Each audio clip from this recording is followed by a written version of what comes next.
is caught. 1, 2, 3, What's going on, guys? Welcome to another episode of the Lace 'em Up Show. In today's episode, we're going to be covering some of the Week 1 matchups here in the NFL. I'm just excited. It's finally season time, guys. I honestly didn't think we would get to this point. Let's see how you feeling, Seabass. How you feeling about some NFL football tomorrow? I'm hyped, bro. I'm freaking hyped, man. I don't know about you. I'm hyped. I'm ready. Looking forward to it, man. I'm definitely ready. It's been definitely a long off season with a lot of uncertainty this year with COVID. But we'll see how this year plays out. You know, who knows? It might be an asterisk on the Super Bowl this year, because who knows? You know, maybe the Miami Dolphins will win it all because they'll be the last team surviving with no COVID members. That would be something. That'd be pretty much stuff. Yeah, let's hope it doesn't come to that. But let's dive right into these Week 1 predictions. Starting in the NFC side of things, we're gonna go by conference with these matchups. I have the Atlanta Falcons taking down the Seattle Seahawks 24-20 in their home opener. You know, it's going to be a long season. There's going to be no fans, as I am aware right now in this game. I think Todd Gurley is going to have one of those games against Seattle where he just goes off. We've seen him done it with the Rams. I think he's going to have another big game. 24-20 Atlanta over Seattle. In the next matchup, I got the Washington football team beating the Philadelphia Eagles 17-14. I think I was about to say the Redskins had ass, but the Washington football team, I got them beating the Eagles because honestly, they're going to end up splitting in the year, so I'm just going to give Washington the dub right here. Honestly, I think their D-line is going to do quite well right now because Philly's O-line is struggling with some injuries. So 17-14, Washington football team. On to the next one, Detroit over Chicago, 21-17. Got this one being a close game, but honestly, I think these two teams will split, so I figured let's give Detroit this one. We'll see how the rest of the season fares for these squads. Minnesota versus Green Bay, I got the Vikings winning 20-14. This matchup, I feel like it's always close every year with the Vikings and the Packers. Obviously, the Vikings lost a couple pieces on both offense and defense, but I feel like they're going to find a way to get this one done. 20-14, Vikings over Green Bay. For the next matchup, we got the New Orleans Saints against the Tampa Bay Buccaneers, and what a Week 1 matchup. It might be the game of the week. Oh, for sure. Very high scoring in my eyes. This is going to be, you know, with both of these offensive juggernauts taking on each other. I got the final score being 31-28, New Orleans on top. You know, I feel like because they've been there already together, because this is mainly the same group of guys, compared to Tampa Bay, where you got a lot of new faces, you know, I think New Orleans is going to take this one. On to the Sunday night matchup, Dallas versus LA Rams. You know, I'm very skeptical about this one because as of right now, I have us winning, but in the last 3 times we started off 0-1, we've made the playoffs in 2014, 16, 18. It's another even year. Honestly, I had us winning this matchup 31-17, but because of the fact that Lyle Collins will be on injured reserve, Sean Lee will be on injured reserve to start the year, I think the Rams might end up stealing this one off the win column in a tune of 24-20. I think the offense will probably start off slower than expected, but nonetheless, Cowboys start off 0-1. We know what that means, guys. I'm not going to say anything else, but you know, the playoffs are in sight. For the Cowgirls.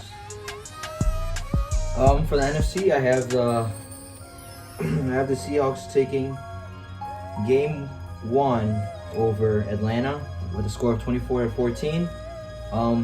With, like you said before, I mean, there's going to be no fans, but I definitely think it's going to be a 10-point game.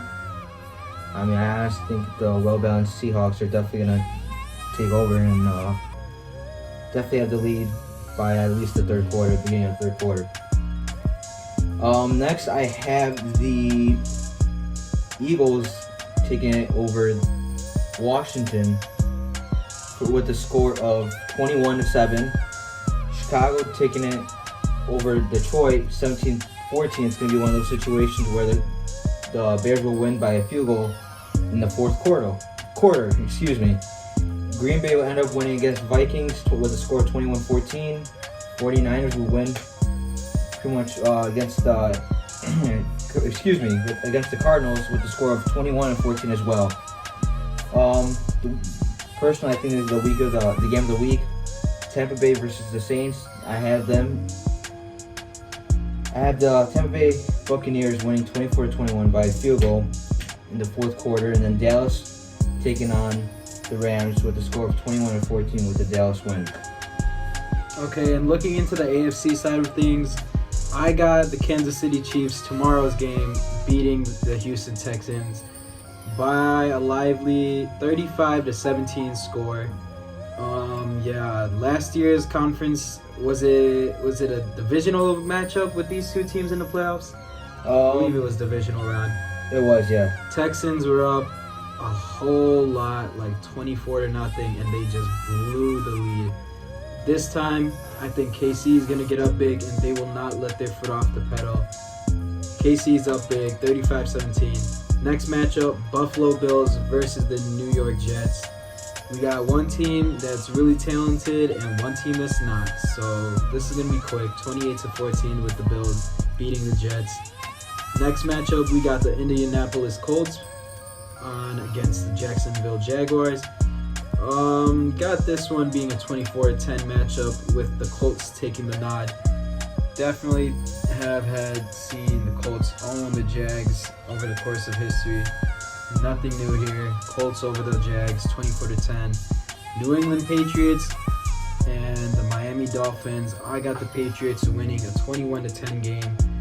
Their defense in reference to New England is going to be very, very hard for Miami to put up some points against. I think New England's offense is going to start off a little bit slower in this game. They're going to have some time to adjust, but they'll get it done, 21-10. Baltimore versus Cleveland. I got the Ravens up 38-24 in this matchup. I think Baltimore is going to put up a lot of points against the Cleveland Browns defense that is suspect. I think Cleveland will try their best, to stay in this matchup and keep it a tight game. But towards the fourth quarter, they'll just run out of gas. 38-24 again, Baltimore up. LA Chargers versus the Bengals, 21-7. I got the Chargers winning that matchup. Both very young teams. I believe the Chargers right now, if they're going with Tyrod Taylor as their QB versus Joe Burrow and the Bengals as their QB, I got Tyrod and the Chargers taking it. I believe this is a Monday night matchup with the Denver Broncos and the Tennessee Titans. I got the Broncos taking a close one, 20-17. It's very tough for visiting opponents to come into Denver with that mile-high environment over there. Atmosphere. It's going to be tough for the Titans. They'll start off slow. It's going to be 20-17, very close game. A couple more games left. Carolina Panthers against the Las Vegas Raiders. I got the Panthers taking a close, low-scoring game, 17-14. Honestly, I think this is going to be very defensive because both offenses really are a work in progress when you look at the teams. The Vegas Raiders, it just feels so weird calling them that. The Vegas Raiders, they lost Tyrell Williams, so they're going to be short a wide receiver. Got Derek Carr starting, but we'll see what happens with them. I got the Bridgewater-led Carolina Panthers beating them 17-14. And then following that, we got the Pittsburgh Steelers against the Giants, 24-7. I got the Steelers taking it big. Steelers defense is going to put a blanket on Daniel Jones and the G-Men. So on to you, Seabass. What do you think it's going to look like? All right, so game one against the Chiefs versus Houston. I definitely have it nothing compared to what would happen in the divisional series last playoff. I have the Chiefs winning at 27-10 over the Texans. I have Buffalo winning 21-3, where the Buffalo is just going to shut down the Jets' offense and not even let them get close to the red zone, or end zone, should I say? My bad. And then next, I have the Indy versus Jacksonville matchup. And with that, I have Indy winning 17-7. Nothing too surprised, as Armand mentioned earlier. I mean, the Colts have always owned excuse my language, always owned the Jaguars. Miami, I mean, nothing new with them. I'm sorry, guys. I apologize.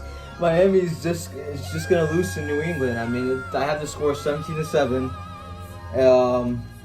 Baltimore's gonna be Baltimore's gonna be winning against Cleveland. My bad. With the score of 28-18. The Chargers would take on and win against the Bengals with the score of 17-3, where their offense is not gonna get much done besides a field goal. And lastly, for the AFC matchups, we have Tennessee versus Denver, and I have that as a pretty low scoring game, where it's a 10-7 Denver win. And now on to the AFC versus the NFC matchup, which is the first one with the Vegas Raiders against the Carolina Panthers, where the Panthers will win against the Raiders with the score of 21-14 by a touchdown. And the next matchup, we have Pittsburgh against New York Giants, and I have the Pittsburgh Steelers. My bad. Oh my God, winning with the score of 21-7, as the Giants do not get much done on offense. Very exciting just to be on kickoff weekend already. You know, long off season. Really excited personally for the season. Hopefully we get to a finish. You know, and that might be it for now, guys. Stay tuned. We might talk some NBA soon. We seen Miami Heat take on the Bucks and beat them in 5 games. So that's really fun to see going on in the bubble over there. Stay tuned, guys. Be ready for the next episode. For now, this is Armand and Seabass signing out. You guys be ready. Take care.